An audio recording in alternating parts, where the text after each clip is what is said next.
One day, Edward was in the shed where he lived with the other engines. They were all bigger than Edward and boasted about it. "The driver won't choose you again," said Gordon. "He wants strong engines like us." But the driver and fireman felt sorry for Edward. "Would you like to come out today?" "Oh, yes, please," said Edward. So they lit his fire, made lots of steam, and Edward puffed away. The other engines were very cross at being left behind.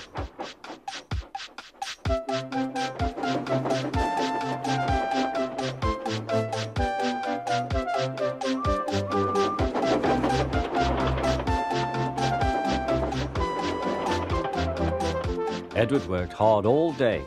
The coaches thought he was very kind, and the driver was very pleased.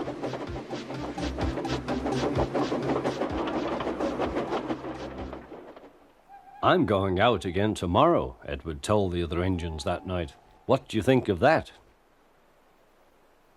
But he didn't hear what they thought, for he was so tired and happy that he fell asleep at once.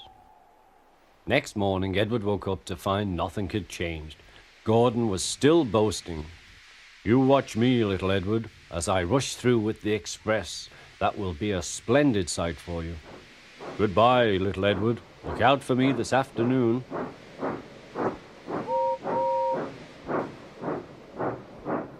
Edward went off to do some shunting. Edward liked shunting. It was fun playing with trucks. He would come up quietly and give them a push. Then he would stop and the silly trucks would go bump into each other. "Oh!" they cried. "Whatever is happening?"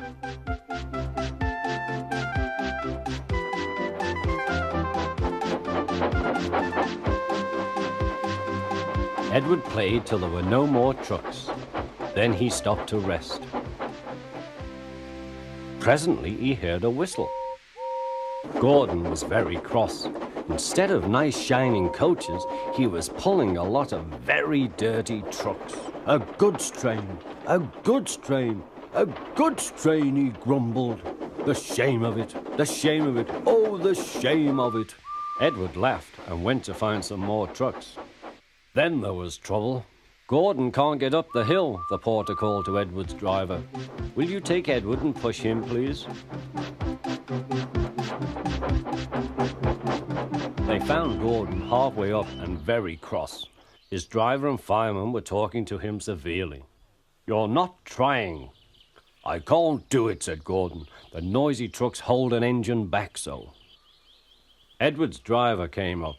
"We've come to push." "No use at all," said Gordon. "You wait and see," replied Edward's driver. They brought the train back to the bottom of the hill.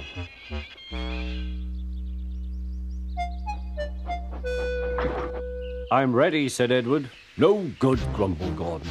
They pulled and pushed as hard as they could.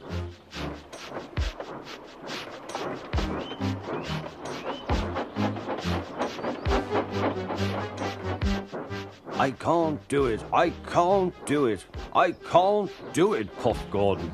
"I will do it, I will do it, I will do it," puffed Edward. Edward pushed and puffed and puffed and pushed as hard as ever he could.